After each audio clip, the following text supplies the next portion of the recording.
बंधु और सहयोगी तो सभी अपना रजिस्ट्रेशन करके अवश्य जाए। करनी चाहिए हम सभी जादूगर भाई, हम सभी आपका हार्दिक स्वागत करते हैं, हार्दिक अभिनंदन करते हैं। कृपया आदरणीय, परम आदरणीय, सम्माननीय, परम सम्माननीय अशोक गहलोत साहब का हम सभी हार्दिक स्वागत करते हैं, हार्दिक अभिनंदन। मुख्य संरक्षक मैजिशियन एसोसिएशन राजस्थान के भैया एक बार सभी अपना स्थान ग्रहण कर लीजिए।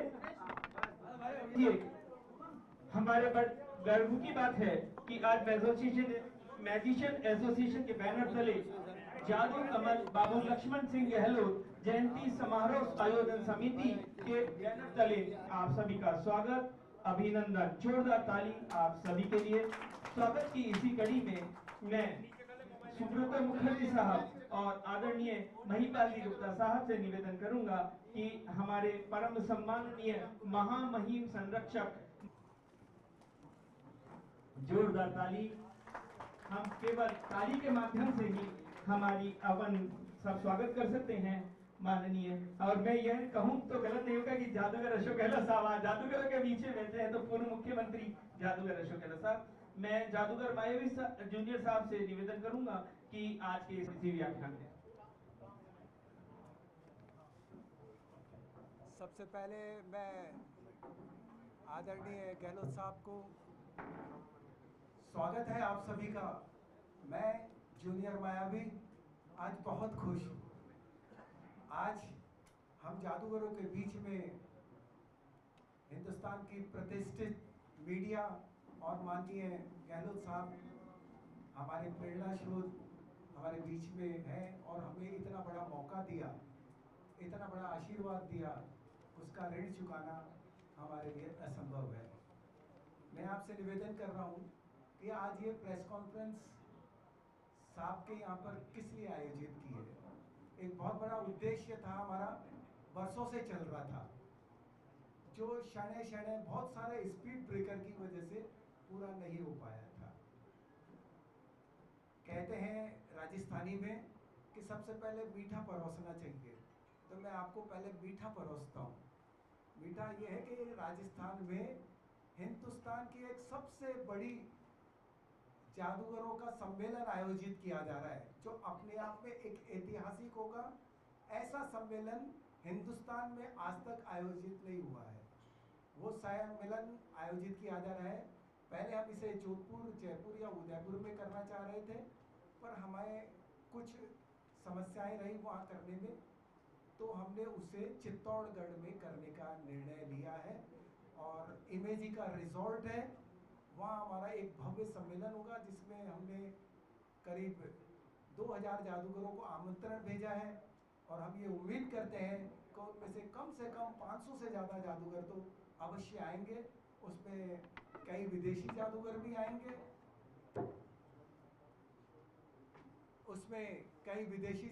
आएंगे, और सभी जादूगर अपनी कला कौशल दिखाएंगे, प्रतियोगिता करेंगे, अपनी समस्याओं के बारे में चर्चा करेंगे और नए इनोवेटिव आइटम्स एक दूसरे को शेयर करेंगे। कई इनोवेटिव मैजिशियंस भी आएंगे वहाँ पर। ये एक अपने आप में एक विशाल सम्मेलन होगा। उस सम्मेलन का पोस्टर विमोचन हम माननीय हमारे जादूगर अशोक गहलोत साहब, हमारे जननायक अशोक गहलोत साहब के कर कमलों से कराना चाहते थे, तो आपने हमें आशीर्वाद दिया, हमारी मांग को पूरा किया, तो आज हम इसलिए इकट्ठा हुए हैं। मैं सब पहली तो बात ये मेरे आपको ये बताई। दूसरा मेरा ये था कि मैं ये सम्मेलन क्यों कर रहे हैं। सन 1978 के अंदर हमारे आदरणीय बाबूजी लक्ष्मण सिंह जी गहलोत की प्रथम जयंती भीलवाड़ा के टाउन हॉल में मनाई गई थी। और अब हम 2027 में लगातार हम 1978 से लेकर 2027 तक ये जयंती प्रतिवर्ष मनाते हैं और कई बार बीच में भव्य रूप से मनाई गई है। इस बार और भी भव्य रूप से मनाएंगे। वो इसलिए कि ये हम लगातार 50वीं माननीय लक्ष्मण सिंह गहलोत साहब की 50वीं जयंती मनाने जा रहे हैं। गोल्डन जुबली है जयंती की। ये हिंदुस्तान के इतिहास में पहली एक ऐसी जयंती होगी जो किसी जादूगर की लगातार 50 वर्ष तक अनवरत बनती रही है और बड़े विशाल स्तर पर। बीच में जब होती है हम छोटे स्तर पे भी मनाते हैं। हमारे हर शहर में अजमेर, जयपुर, जोधपुर, उदयपुर, भीलवाड़ा, सीकर, चित्तौड़ सब जगह बनती है ये जयंती। और जब बड़ा समय होता है हमारा ये आयोजन तो हम सब एक जगह हो जाते हैं।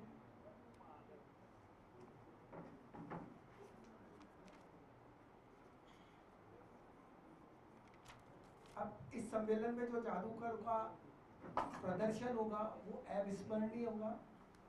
इसमें इसके साथ ही हम एक हमारी जो 1972 में महासंघ की पहला गठन हुआ था उसमें आदरणीय जादूगर ग्रेट मायावी साहब ने एक परिकल्पना प्रस्तुत करी थी जादू अकादमी की, जादू भवन की।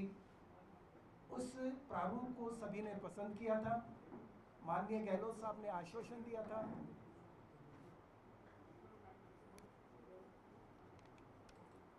पूर्ण सहयोग देने का आश्वासन दिया था और उस पे शने शने धीरे धीरे कार्य हुआ। बड़ी जल्दी जोधपुर में हम जादू अकादमी खोलने जाएंगे।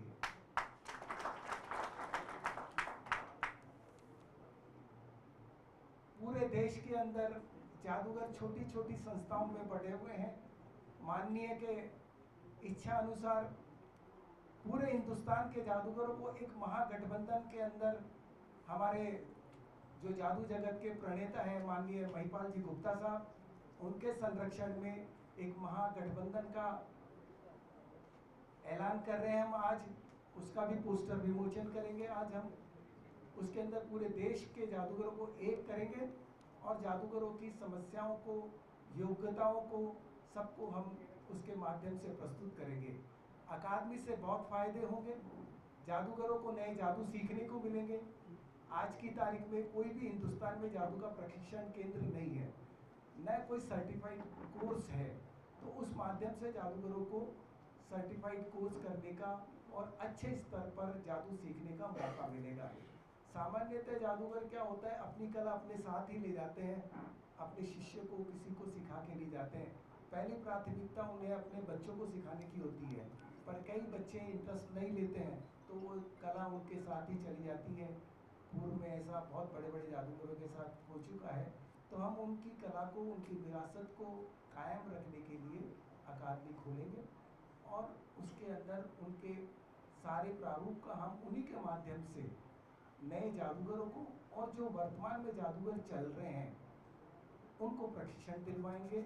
और भी बहुत सी योजनाएं हैं। नए जादूगरों को कई तरह की हम सहायता देंगे। जादू का शो बनाने के लिए आर्थिक सहायता भी देंगे, ट्रेनिंग भी देंगे। जो भी प्रशासनिक परेशानी आती है उनको दूर करने में भी हम अकादमी के माध्यम से दूर करेंगे। आज जादू जगत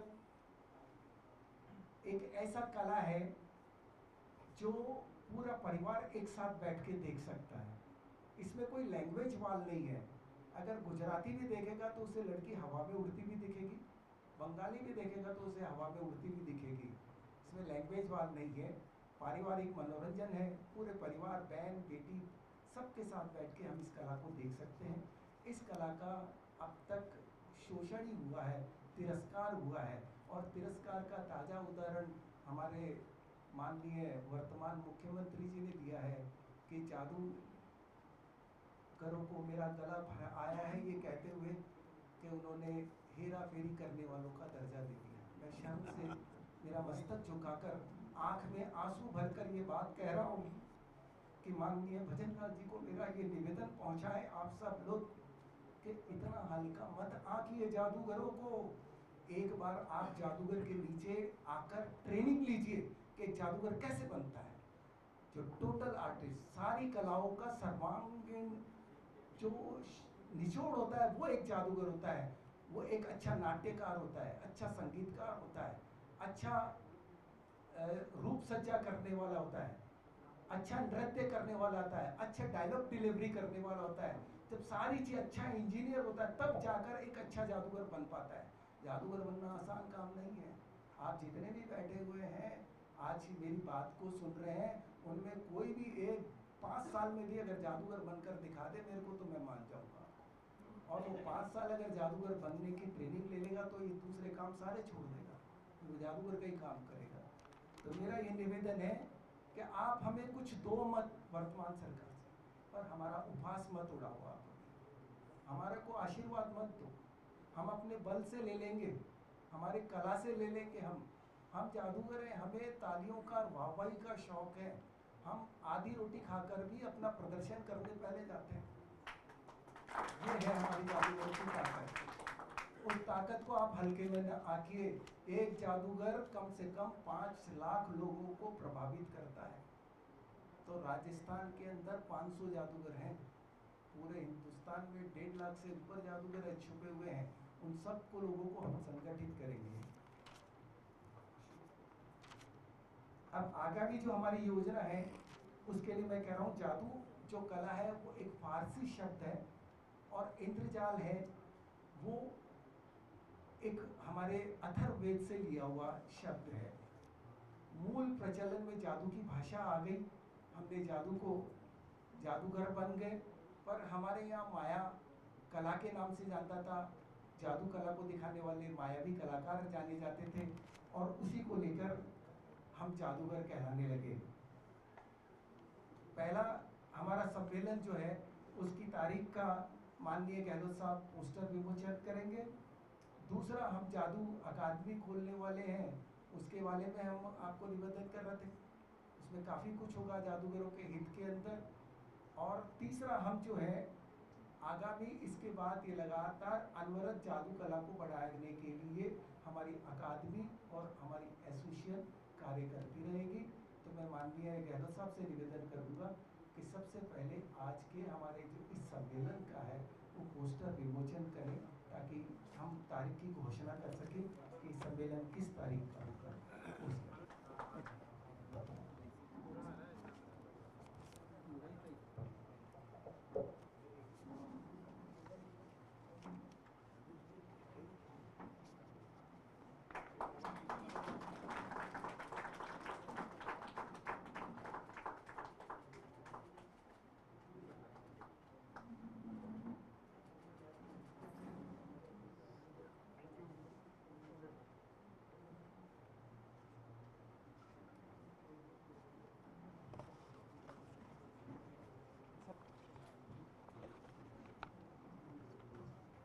पहले दिन दोपहर 3 बजे से हम रजिस्ट्रेशन शुरू करेंगे और 2 दिन फुल डे हमारा शो होगा। उसमें ग्रैंड गाला शो होगा, कंपटीशन होगा, जादू अपनी कला कौशल दिखाएंगे। पहले दिन राजस्थानी जादूगरों का प्रतियोगिता होगी, उनमें से 3 जादूगर चुने जाएंगे ग्रैंड गाला शो के लिए। दूसरे दिन अंतर्राष्ट्रीय जादूगरों का कंपटीशन होगा, उसमें से भी 3 जादूगर चुने जाएंगे ग्रैंड गाला शो के लिए। और 9 जादूगर हम पूरे हिंदुस्तान से चयन करेंगे जो उस ग्रैंड गाला शो में, यानी कि कुल 15 जो पूरे हिंदुस्तान के नहीं राष्ट्रीय अंतर्राष्ट्रीय स्तर के जादूगर होंगे, वो अपने जादू का प्रदर्शन करेंगे। जिस भी जादूगर को उस ग्रैंड गाला शो में प्रदर्शन करने का मौका मिलेगा, निश्चित ही उसकी ख्याति दूर दूर तक जाएगी और वो अपने आप में एक बहुत बड़ा सम्मान होगा। सम्मेलन में हम कोई टिकट नहीं रखेंगे, ये सिर्फ आमंत्रण पे रखेंगे। जादू कला का प्रचार प्रसार और उत्थान करने के लिए, हम लोगों में जादू के प्रति रुझान बढ़ाने के लिए एकमात्र जो जादू कला है जो थिएटर में टिकेटेड परफॉर्मेंस से जिंदा है। बाकी तो सब थिएटर आर्टिस्ट, आज क्या हो रहा है हाल देख रहे हैं आप रंगमंच का। जादूगरों को हम जो है अंतर्राष्ट्रीय स्तर की सुविधा देंगे यहाँ पर, ताकि बाहर से आने वाले जादूगर हमारे यहाँ का मान सम्मान देख के, अतिथि देवो भव की परंपरा को देखकर बाहर जाकर, इससे इस कला से पर्यटन बढ़ेगा, इस कला के विकास से, जादू से। और सम्मेलन को जो है, सम्मेलन में हम यहाँ था संभव ये होगा कि हम अकादमी का उद्घाटन करके, प्रयास ये रहेगा उस सम्मेलन में हमारा। और चित्तौड़गढ़ हमने इसलिए चुना कि राजस्थान में एक वो सेंटर है जहाँ सब जगह से ट्रेनें आती है, 72 ट्रेन आती है। सारा सर्वे करके हमने जगह चुनी है। मेवाड़ चुना है क्योंकि कला के क्षेत्र में मेवाड़ में कम इस तरह के कलाकार जा पाते हैं, ताकि उन लोगों को ये कला कौशल देखने का मिले। आमंत्रित लोग होंगे, करीब हम 3000 प्रदर्शन कर 3000 दर्शकों के मध्य अपना प्रदर्शन करेंगे।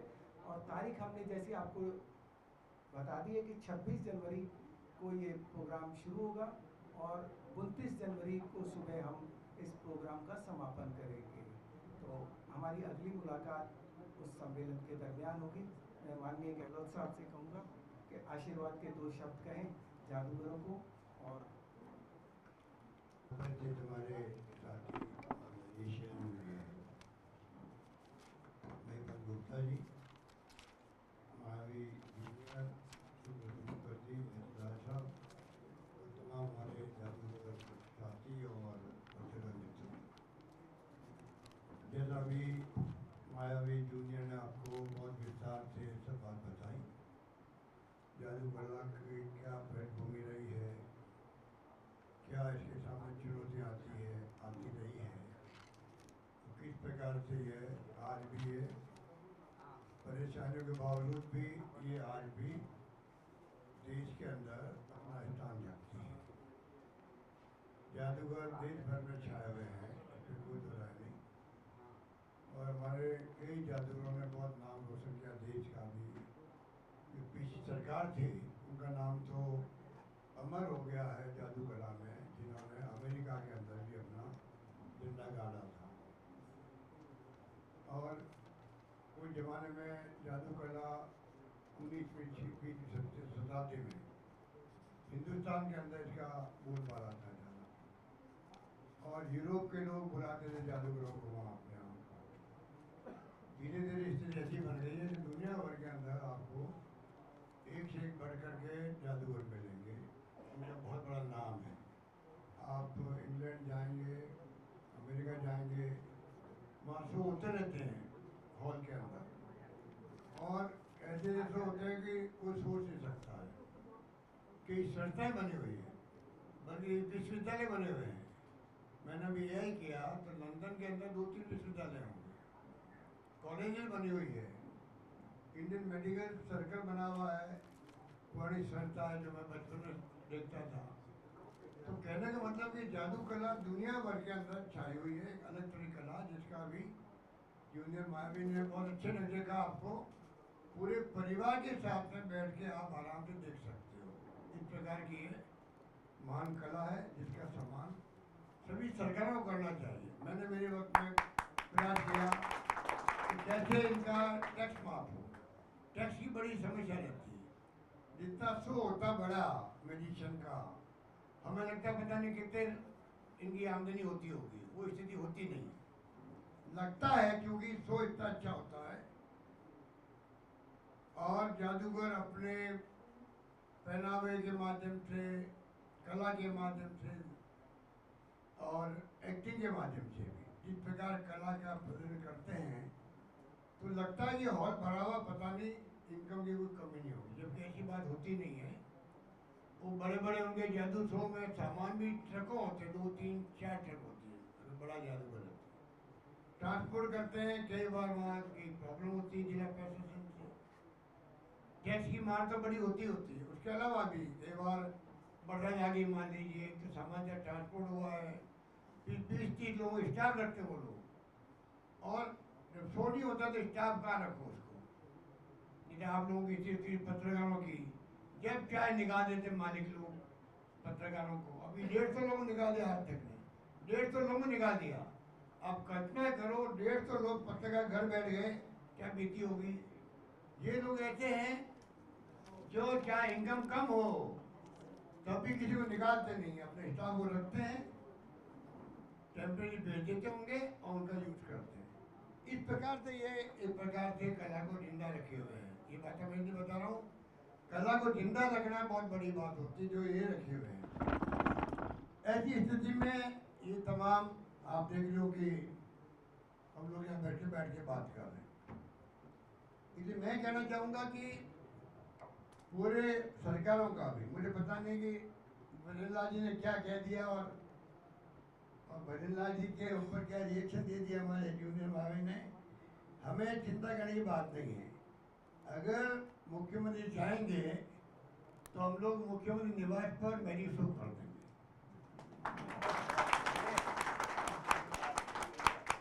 और एक से एक बढ़ करके पूरा परिवार उनका हो, पूरा मंत्रिमंडल हो, पूरे एमएलए हो, सब देखे कि वास्तव में कला क्या है। उसके बाद में अगर मुख्यमंत्री चाहे तो जो जीएसटी की प्रॉब्लम आ रही है सामने, बहुत बड़ी प्रॉब्लम जीएसटी की, हम भी भारत सरकार को लिख रहे हैं, मैं भी लिख रहा हूँ, मुख्यमंत्री को मैं लिख रहा हूँ। तो मैं चाहूँगा कि ये जो है मुख्यमंत्री रिकमेंड करे केंद्र सरकार को, प्रधानमंत्री को, वित्त मंत्री को कि जादू कला को जीएसटी से मुक्त किया जाए। ये हमारी मांग है। कहने का मतलब है कि ये जो बात कहें तो कम है, पर मैंने तय किया कि बहुत लंबे समय से राजनीति कर रहे हैं, मुझे तो 52 साल 53 साल हो गए। और मेरे पिताजी के वक्त में वो टोक्यो जापान गए थे, हांगकांग गए थे, मैं भी उनके साथ गया था हांगकांग। मुझे मालूम है कि कला 1 महीना रहे थे हम लोग, 1 महीना वहाँ रहे थे हम लोग, अच्छी खासी इनकम होती उस वक्त हमारे, और वो इनकम बाद में काम आती गई हमारे। तो वो सब हमने देखे हैं। वर्ल्ड सरप्राइज नाम क्या था, world surprise show, world surprise show, बस दुनिया में आश्चर्य पैदा करने वाला शो था वो, उसमें भाग लिया था उन्होंने। और फ्यूजी टेलीकास्टिंग कंपनी पहले, आजकल तो मोबाइल फोन आ गए तो उसमें रील होती नहीं है, पहले रील होती थी, उसका नाम होता था फ्यूजी टेलीकास्टिंग कंपनी। एक फिल्म होती थी, सबसे पॉपुलर वही थी फिल्म। उस कंपनी ने वो टोक्यो में शो किया था और जापान वहाँ पे हांगकांग में किया था। कहने का मतलब है बचपन से हमारा परिवार जुड़ा रहा पिताजी के कारण से। अब ये वैभव गढ़वाल बैठा हुआ, काश्मीरी बैठी हुई है, तो जानबूझ के इनको बुलाया, मैं कि तुम जाके बैठो, कम से कम लीगेसी को हमारे बाद में जिंदा रखो। तो जिंदा क्या रखनी है, हम सहयोग करें, या तो मेरी खुद बन जाए, और नहीं बने मान लो तो कम से कम सहयोग तो कर ही सकते हैं ना। तो मैं कौन सा मैजिक कर रहा हूँ, मेरे को तो मैजिशियन बना रखे पत्रकार में तोड़ना है। तो पर कम से कम इस कला को जिंदा रखने का हमारा फर्ज बनता है, हमारी लीगेसी है पिताजी की, उसको हम आगे बढ़ाएंगे, कोई कमी रखेंगे नहीं। आज के बाद में जब ये सम्मेलन हो रहा है बहुत बड़ा, तो हमारा कमिटमेंट बढ़ जाएगा कि हम किस प्रकार से और ज़्यादा कमिटमेंट के साथ में किस प्रकार कला को हिंदुस्तान के अंदर, ये कमजोर हो रही है, तो कोई दो राय नहीं। दुनिया में आपको आश्चर्य होगा, हमें भी आश्चर्य होता है, क्योंकि वहाँ टेक्नोलॉजी बहुत ज़्यादा होती है, तो मैजिक के होते हैं वो टेक्नोलॉजी आधारित भी होते हैं। कहाँ पहुँच गए वो लोग, हम नहीं पहुँच पाए। हमारी सरकार को चाहिए कि वो इस कला को अंतर्राष्ट्रीय जगत में, जो कला है ये मैजिक की, उसके लेवल की कला यहाँ बनाने के लिए सरकार सहयोग करे, सरकार सहयोग करे। जब आप स्कीम में चलाते हो, सब्सिडी देते हो, आप मैजिशियन को, मैजिशियन सब अमीर नहीं होते हैं, उनको आप कोई ऐसा प्रोत्साहन दें कि उसके कारण से वो और आगे बढ़ सके, कला को आगे मजबूत कर सके। और कोई जिलों में या प्रदेशों में कोई चाहे मैजिक की एकेडमी बनाए, जैसा भी जूनियर महावीर जी ने कहा कि हम चाहेंगे जोधपुर में एकेडमी बने। एकेडमी बनने का इन्होंने मकसद बता दिया। आज मैजिशियन का, जब एक आदमी अभी पी गेलाल साहब थे गुजरात के अंदर, बहुत बड़े मैजिशियन थे, उनकी डेथ हो गई, और जो सामान थे करोड़ों रुपए का, अब सामान का क्या करो आप, उनके परिवार वाले सामान नहीं पाए, सामान को औने पौने दाम में कोई जो काम करता था उसने किसी को दे दिया। अगर एकेडमी बनी हो तो सामान का क्या मैक्सिमम उपयोग हो सकता है, कैसे उस परिवार का भला हो सकता है, वो एकेडमी को गाइड कर सकती है, सामान को बिकवाने में गाइड कर सकती है। इसी प्रकार से सामान की कीमत कम है मान लो, तो एकेडमी की स्थिति मजबूत होती है फाइनेंशियली, कुछ वो मदद कर सकते हैं मैजिशियन को सामान खरीदने के लिए। धीरे धीरे कुछ मैजिशियन सामान दिलवा सकते हैं उन लोगों को, इस कला को राजस्थान में भी हम लोग हैं तो सैकड़ों संख्या में, पर जिस रूप में मजबूती से आगे आना चाहिए उसके लिए सरकार का भी और समाज का भी सहयोग समर्थन चाहिए। एकेडमी कोऑर्डिनेट करेगी सरकार को भी, समाज को भी, मैजिशियन को भी, और जो भी सहयोगी लोग हैं जो मैजिक प्रेमी हैं। कई घरों में है बच्चे मैजिक देखना चाहते हैं, घरों के अंदर बच्चे मैजिक देखे जाते हैं, प्रभावित होते हैं, खुद करने का प्रयास करते हैं। तो ये स्थिति है, इसलिए बहुत बड़ा निर्णय किया मायावी जी ने, महिपाल गुप्ता जी ने, और लाल साहब ने, और जो हमारे सुब्रत जी है, इन सब ने, और एक हमारे जादूगर आनंद है, बीमार है बहुत ज़्यादा जबलपुर के अंदर। मैंने परसों उनसे बात करी है, तो उन्होंने कहा मैं जल्दी ठीक हो रहा हूँ। तो उम्मीद करते हैं सब मिलकर के जो ये चित्तौड़ में आयोजन होगा बहुत कामयाब होगा, और आने वाले वक्त के अंदर किस प्रकार से हम इस कला को और मजबूती की तरफ ले जाएं, इसमें कई निर्णय होंगे। ये बात कह के मैं अपनी बात समाप्त करता हूँ। धन्यवाद। ये भी पोस्टर का विमोचन है, एक छोटा सा पोस्टर है के आदेश से हमने शुरुआत कर रहे हैं, उसका पोस्टर भी विमोचन। ये बात है, ये नहीं है।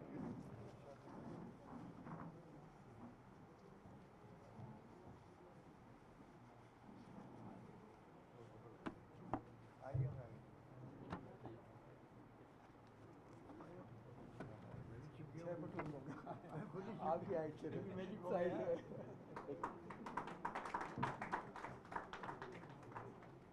जो नई हमारी राष्ट्रीय स्तर की संस्था होगी उसका नाम होगा इंडियन मैजिक फेडरेशन।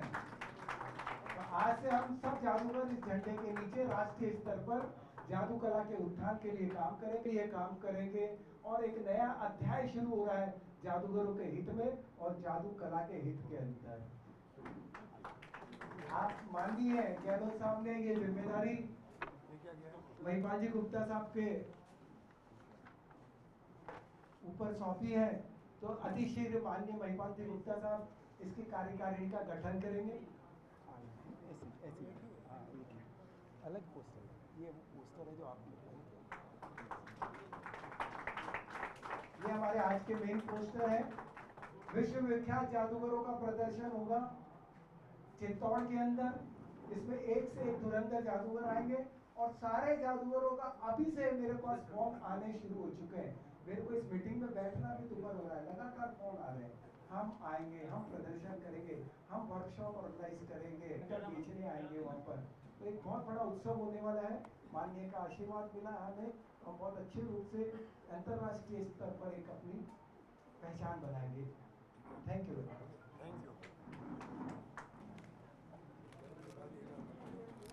ये हमारे ब्रोशर का विमोचन है। Thank you.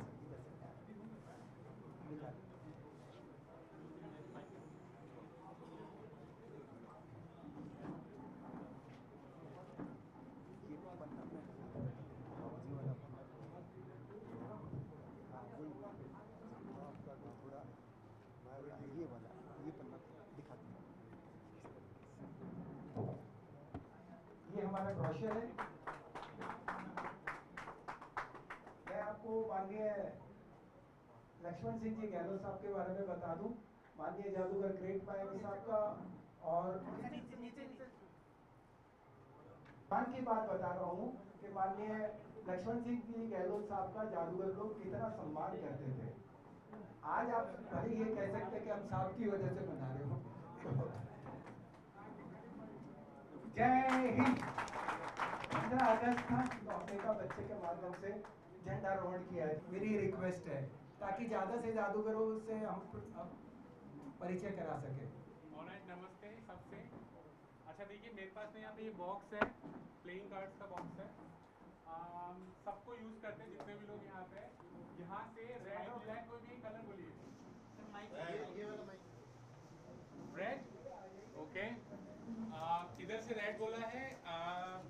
फार लेफ्ट से प्लेइंग कार्ड्स में रेड में 2 सूट होते हैं, एक होता है हार्ट और एक होता है डायमंड। लाल पान और ईट दोनों में से कोई भी एक सूट बोलिए। पान उधर से बोल रहा था भाई। लाल पान ठीक है, उधर से भी लाल पान आ रहा है। अब इस सेंटर में से अच्छा पहले मैं बताता हूँ कि हम लोग मिले हुए नहीं, हमने कुछ प्लान नहीं किया है, राइट। जनरली ऐसा होता है कि ऐसा हो कि यार हम में से कोई मिले हो, ये बिल्कुल फ्री चॉइस है ना। तो सर मैं आपसे चाहूंगा कि 1 से 10 के, अच्छा आप 1 से 10 के बीच में कोई भी एक नंबर आप बोलिए, लाउड एंड क्लियर। 4। ऐसा तो नहीं कि हम लोग मिले हुए हैं, हम वापस आते हैं, यही है राइट। तो 4 ऑफ हार्ट्स, लाल पान की चौकी, ये हमारा कार्ड हो गया, राइट, फेयर एनफ। और कोई चांस नहीं है, मुझे पहले से पता हो कि हम लोग 4 ऑफ हार्ट्स चूज करेंगे। इस प्लेइंग कार्ड के बॉक्स में सिर्फ एक कार्ड है जो उल्टा रखा हुआ है, सिर्फ एक कार्ड है जो उल्टा रखा हुआ है। तो ऐसा करते हैं कि हम उसको चेक करते हैं कि वो कौन सा कार्ड है, राइट। देखिए मैं बहुत स्लोली करूंगा ताकि आप सबको ढंग से इजीली दिख पाए। सारे कार्ड फेस अप हैं, ठीक है, सबको दिख रहा होगा, सारे कार्ड फेस अप हैं, सिवाय एक कार्ड के सारे कार्ड फेस अप है, एक कार्ड फेस डाउन है। आप लोग कोई भी सूट कलर पिक कर सकते थे।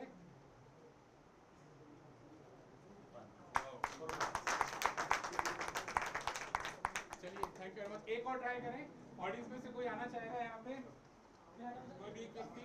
हाँ आइए ना, बिल्कुल वाइफ का ध्यान रखिएगा। सेकंड माइक दे दो हमको, हमारा काम सर आप मैजिशियन हैं या मीडिया से? मीडिया से, वेरी नाइस, ठीक है। तो हम लोगों ने कुछ भी प्लान नहीं किया, राइट? क्या मैं आपका चश्मा बोरो कर सकता हूँ एक बार? I'll be careful and gentle, ठीक है। और मैं चाहता हूँ कि इस कैमरे पे भी आएगा तो अच्छा लगेगा। आप थोड़ा सा आगे आइएगा, और क्या आप अपना एक हाथ मेरे हाथ के ऊपर रख सकते हैं यहाँ पे यार, और ऐसा इमेजिन कीजिएगा हमें इस चश्मे को पलटना है, ठीक है। दिल से विश्वास कीजिएगा, अगर आप बिलीव करेंगे तो चश्मा पलट जाएगा। Thank you Jitendra. Thank you very much. Anyone next जो भी ये राजस्थान के मशहूर जादूगर हैं, और अब आ रहे हैं Subroto Mukherjee.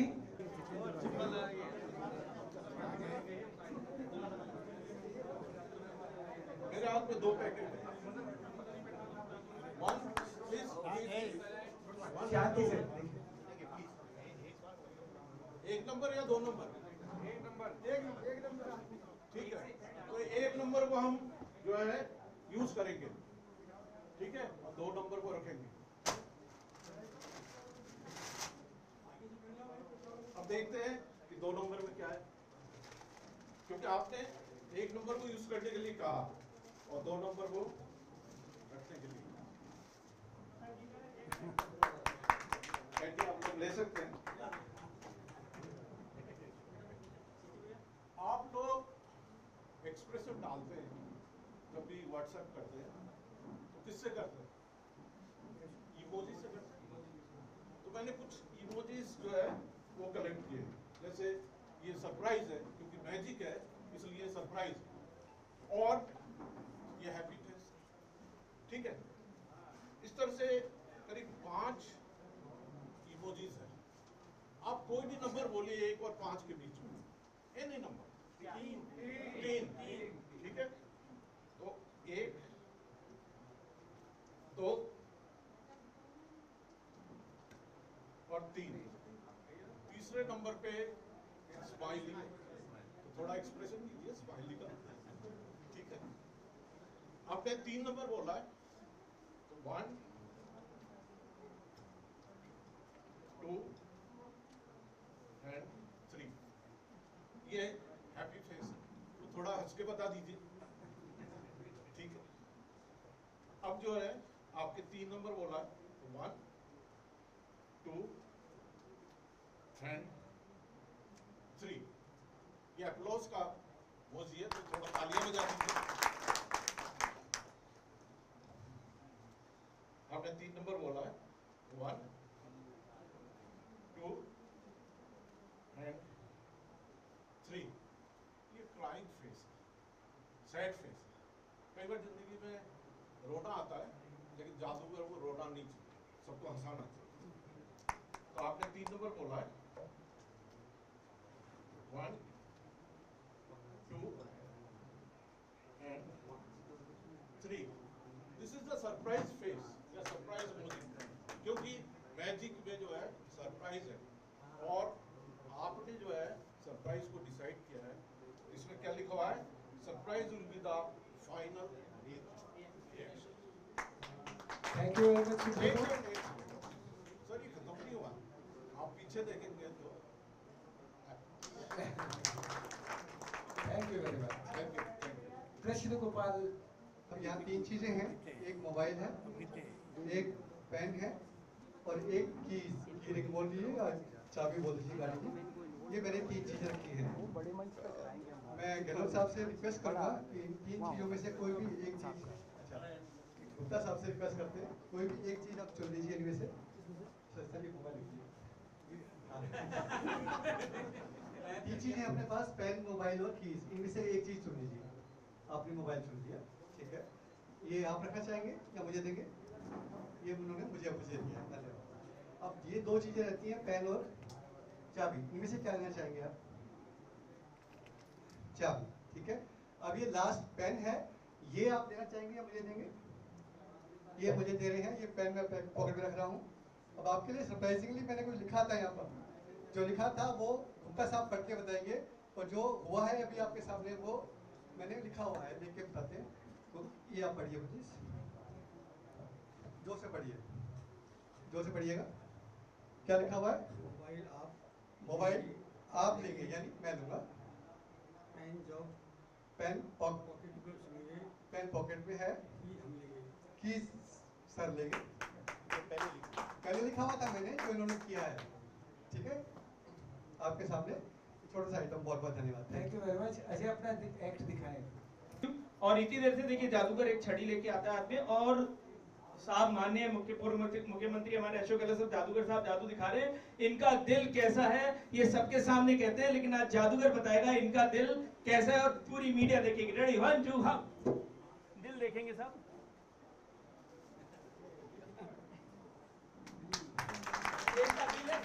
Thank you very much. Prashant Nagpal आ जाए, अपना एक्ट दिखाएं।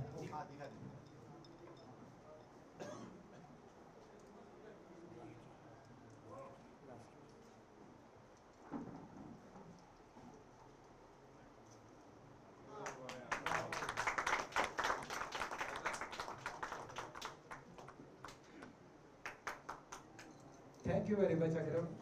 अब प्रशांत जी अपना एक दिखाएं। लास्ट आइटम है ये, इसके बाद हम हाई टी पे जाएंगे।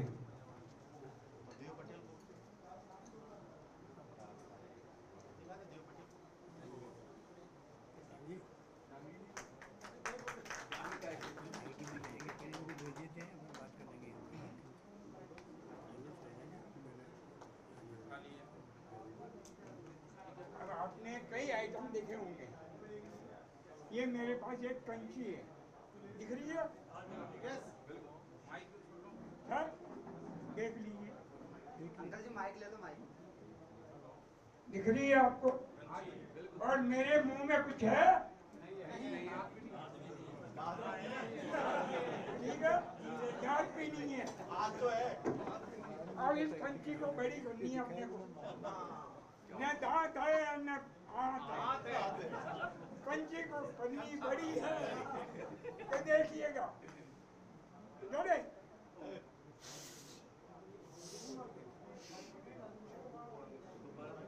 ये लीजिए बड़ी। नहीं है। इस आइटम में ये मास्टर है साहब, बहुत लोग इनकी गरज करते हैं, मैं सिखा दूं। अब नहीं सिखाते ही है, साथ ही ले जाएंगे इसको। और बड़ा सर अंदर आओ। ये ले। क्या गठी? आओ। आई आ गई। आप फरमाइश मत करना, मुश्किल हो जाएगा काम। Thank you very much. नहीं, आपने और वो देव पटेल ने उन्हें बुला रहे हो? मेरा जॉब टाइम करते आप में जादू। शुरू करें? थोड़ा सा आगे आ जाइए। आवाज नहीं करें, सर थोड़ा सा आगे आ जाइए। आवाज नहीं करके क्या करें? आवाज नहीं करें। सर थोड़ा आगे आ जाइए। और आगे जाओ, और आगे। आज अमित शाह जी आए थे और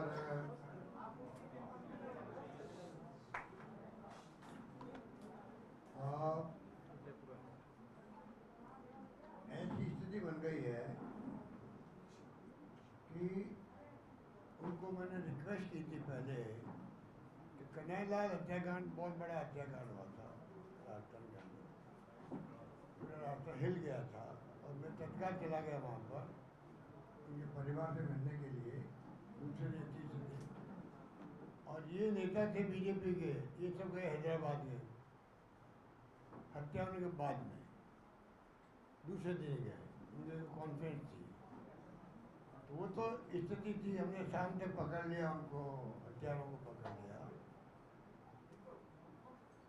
पैकेज दिया, अलग बात है, 50 लाख का पैकेज दिया। पहली बार आज़ादी के बाद में इतना बड़ा पैकेज किसी को मिला है, और नौकरी लगा ली बच्चों की, सब कुछ किया। तब भी चुनाव में इन्होंने कैंपेन किया मेरे खिलाफ में, उनको 5 लाख ही दिए। बहुत बड़ा इशू बनाया प्रधानमंत्री खुद ने, मोदी जी ने और अमित शाह जी ने। वो बहुत अलग है। उसी रात केस ले लिया NIA ने, नेशनल इन्वेस्टिगेशन एजेंसी जब केस लेती है तो स्टेट गवर्नमेंट मना नहीं कर सकती है, केस दे दिया उनको। आज तक उसका क्या हुआ बता नहीं रहे वो, इतना बड़ा केस हुआ, आज तक उसके बारे में चर्चा ही नहीं कर रहे हैं। प्रधानमंत्री जी आया 3 बार, ये 2 बार, अमित शाह जी आती 4थी बार। बार बार मैं कह रहा हूँ उनको, भाई कृपा करके आप बताओ ना क्या हो रहा है। नहीं कह रहे। भारत सरकार ने केस ले लिया है, क्या उनकी जिम्मेदारी नहीं बनती? इतना बड़ा कांड हुआ था, केस हुआ था, हत्या हो गई थी, जिस तरीके से हत्या हुई थी उसके ऊपर 2 शब्द बोले, वो प्रोग्रेस बताए, परिवार रो रहा उनका। मैं जाके आया अभी 4 महीने पहले उनके घर पे, क्या क्या वो तकलीफ है मैं जान सकता हूँ। इनको कोई परवाह नहीं है। आज आए तो आज बजाय उसके बोलने के वो बात कर रहे हैं कि यहाँ के मुख्यमंत्री, यहाँ के पूर्व मुख्यमंत्री अशोक गहलोत, PCC प्रेसिडेंट और नेता प्रतिपक्ष, इनके लड़ाई चल रही है। अब ये बात किसने उनको ब्रीफ की? ये हमारी पार्टी का अंदरूनी मामला होता है। हम कभी कहते हैं कि आपका मुख्यमंत्री, आपका बीजेपी का अध्यक्ष, उनकी क्या स्थिति, हम तो कभी बोलते नहीं है। ये एक नई अप्रोच रख रहे हैं वो लोग। लगता है कि घबराए हुए हैं, जो कुछ लोकसभा में हुआ, संसद में हुआ, उससे इतने डिमोरलाइज हो गए अमित शाह जी खुद भी। ऐसी भाषा मैंने कभी सुनी नहीं उनकी कि आप जाओ तो राजस्थान के अंदर या किसी राज्य में वहाँ की विपक्षी पार्टी के नेताओं में क्या रहा, उसके बाद में गृह मंत्री कर रहा, बिना कोई तुक के, बिना कोई लिंक के। वो लिंक भी नहीं था, पता नहीं क्यों बोले। सोनिया गांधी जी के बारे में बोल रहे हैं, जब जयराम रमेश जी स्पष्टीकरण दे चुके हैं केंद्र में, दिल्ली में, उसके बाद में उसको बात को घुमा फिरा कर कहना चाहते हैं। ये स्थिति बन गई है। और इनकी स्थिति, इनके मंत्री लोग क्या कर रहे हैं आप लोग देख रहे हो, पढ़ रहे हो। अगर मंत्री 6 घंटे धरना दे रहा है कलेक्टर के खिलाफ में और कमिश्नर के खिलाफ में, ऐसा तो किसी गवर्नमेंट में आज तक हुआ ही नहीं कभी। मेरे याददाश्त में कोई गवर्नमेंट में मंत्री धरना दे दे अपनी सरकार के खिलाफ में, ऐसा मैंने कभी नहीं सुना।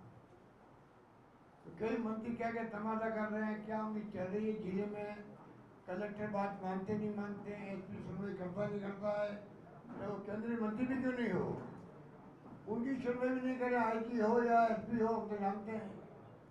तो ऐसी निकम्मी नाकाम सरकार क्यों कहते हैं इसको? इसलिए कहते हैं कि रास्ता में सरकार नाम की चीज़ नहीं है। और सबसे बड़ा दुखद बात यह है, ये स्थानीय निकाय चुनाव से और पंचायत चुनाव से घबराए हुए हैं। चुनाव करने की मंशा इनकी थी नहीं, जबरदस्ती सुप्रीम कोर्ट, हाई कोर्ट के आदेश के बाद में भी चुनाव करवाना पड़ रहा है। हाई कोर्ट जज को कहना पड़ा, अगर सरकार नहीं करेगी तो हम चुनाव करवाएंगे, तब जाके इन्होंने ये चुनाव करवा रहे हैं।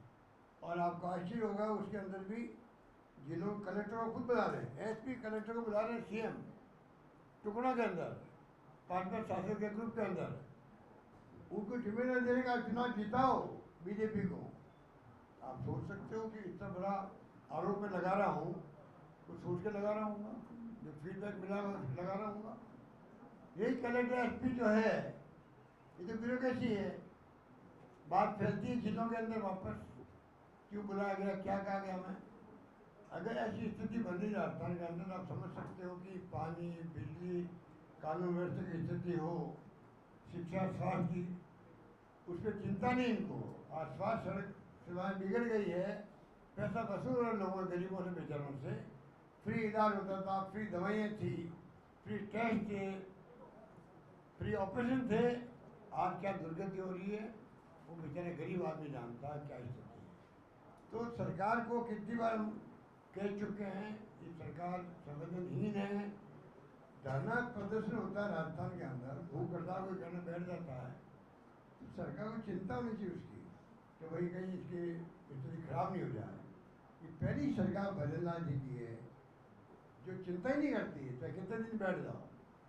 अभी एक नौजवान बैठ गया था, रेयर क्या नाम था,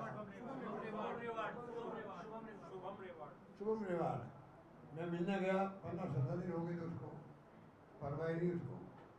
अभी वहाँ 8-9 दिन से बैठे थे लोहाट के अंदर, लाइन मर्डर हो गया, रात को आके मार दिया माँ को और बेटियों को। आज 16 दिन हो गए, उसको नहीं पकड़े जा रहे हैं। वादा किया लिखित में 5 दिन पकड़ लेंगे हम।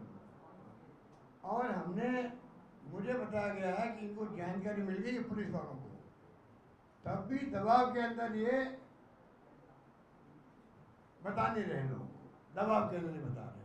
क्या बताइए, जिस राज्य में ऐसी स्थिति हो कि नेताओं को, किसी नेताओं के अगर कोई रिलेटिव का नाम आ रहा हो, दबाने के लिए ऐसी हरकत हो रही हो, अगर हो रही है तो बहुत अनफॉर्चुनेट होगा। ये स्थिति स्पष्ट करनी चाहिए डीजी को भी और मुख्यमंत्री को। क्या लगा रहा वहाँ 10,000 20,000 लोग प्रदर्शन कर रहे हैं पड़ोसी के अंदर, लोहार के अंदर। सरकार को परवाह नहीं है। अभी भी धरना, परसों मैंने रिक्वेस्ट करके उठाया धरना, मैं तो इस सरकार के भरोसे मत रहो। और मैं मन से और कहना चाहूँगा प्रदेशवासियों को, सभी संगठनों को, आप धरना दो, प्रदर्शन करो, कुछ भी करो, भूख हड़ताल मत करो। इस सरकार के दिलो दिमाग के अंदर ना संवेदनशीलता है, ना समस्या को हल करने का इनका प्रयास देता है, ना कर पाते हैं। पता नहीं कैसे इनकी टीम बन गई है कि कोई भी धरना हो, प्रदर्शन हो, भूख हड़ताल हो, कोई भी बातचीत नहीं होती है, प्रयास नहीं होता कि भाई इसको किस प्रकार से हम शांत करें या समस्या का समाधान करें, कुछ नहीं होता है। तो क्यों तुम लोग भूखे बैठते हो वहाँ पर? भूखे बैठना बंद करो, भूख हड़ताल बंद करो। मेरा तमाम नौजवानों से रहेगा रिक्वेस्ट, और सभी संगठन जो बने हुए हैं, चाहे कर्मचारी हो या कोई भी हो, बाकी धरना दो, प्रदर्शन करो, आपके साथ हैं। ये मैं कहूँ। धन्यवाद। ठीक है। सर, विधानसभा में जो तिरंगे के कलर थे उसको लेकर के, विधानसभा पे जो तिरंगे के लगाई गई लाइटें विधानसभा में लगाई गई है, तो उसको लेकर विधानसभा में विधानसभा है, उसमें जो तिरंगे की जो लाइटें लगाई गई है वो उल्टी लगाई गई है, उसको लेकर के तिरंगा का डेकोरेशन है उसको उल्टी लगा दी। तो सर, अभी 15 अगस्त में विधानसभा में जो लाइट लगाई है उसे उल्टा लगाया है।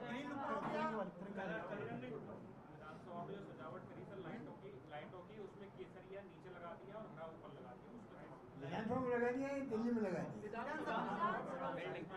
बिल्डिंग के चारों तरफ बिल्डिंग है, उसके ऊपर ग्रीन झंडा नीचे लगा दिया, ग्रीन पट्टी, लाइटिंग लगा दी है। अब मुझे ध्यान नहीं है, पर वो गलत लगाया है। ग्रीन हमेशा नीचे होता है, ग्रीन नीचे होता है, और ये पता नहीं लगाया तो बहुत बड़ा क्राइम किया है। सर, मैं पूछना चाहूंगी कि जैसे कल हमारा 80वां स्वाधीनता दिवस मनाया गया, पर उसमें हमने देखा कि जो हमारा राष्ट्रगीत है उसे अभी अभी दर्जा मिला है कि समान सम्मान दिया जाएगा। तो हम देखें हमारे खुद के राज्य में हमारे इतने बड़े नेता जो भाजपा के प्रदेश अध्यक्ष हैं, मदन राठौड़ जी, उसे गलत बजवा रहे हैं। और कुछ सोशल मीडिया के वीडियोस भी हमारे सामने आए जहाँ पर कहा जा रहा है कि बहुत सारे बड़े बड़े नेता जो राष्ट्रीय स्तर के नेता है वो भी उसे सम्मान नहीं दे रहे। तो वो हम युवाओं को बहुत ज्यादा दुख पहुंचा रहा है, क्योंकि वो हमारा राष्ट्रगीत है। उस पर आप क्या कहना चाहेंगे? बात पे वो सार्वजनिक माफी भी मांग रहे हैं। जी सर, इसी बात पे मदन राठौड़ ने उन्होंने माफी मांगी उसको लेकर के कि हमसे गलत नहीं, मदन राठौड़ ये अकेले की बात नहीं है। बीजेपी की ये जिंदगी या इनकी सोच की ये फितरत है, ये कभी जवाब देते नहीं हैं। अपनी गलती स्वीकार करने से इन्होंने कसम खा रखी है। इसी कारण से ऐसी हरकतें यहाँ भी हो रही है, दिल्ली में भी हो रही है। और आप देखते हो कि डेमोक्रेसी है, अब चुनाव जीत के क्या आ गए, और जो इनकी अप्रोच है वो लोकतंत्र को कमज़ोर करने वाली अप्रोच है। हमें चिंता लगी हुई कि लोकतंत्र बचना चाहिए देश के अंदर। अभी जो युवाओं ने प्रदर्शन किया जंतर मंतर पर, राहुल गांधी जी ने धरना दिया प्रधानमंत्री पद के बाद, पूरे देश भर के कांग्रेस जिन्होंने सड़कों पर उतरे हैं, पब्लिक उतरी है, उससे आज बंदी है कि ये आसानी से डेमोक्रेसी खत्म नहीं कर पाए।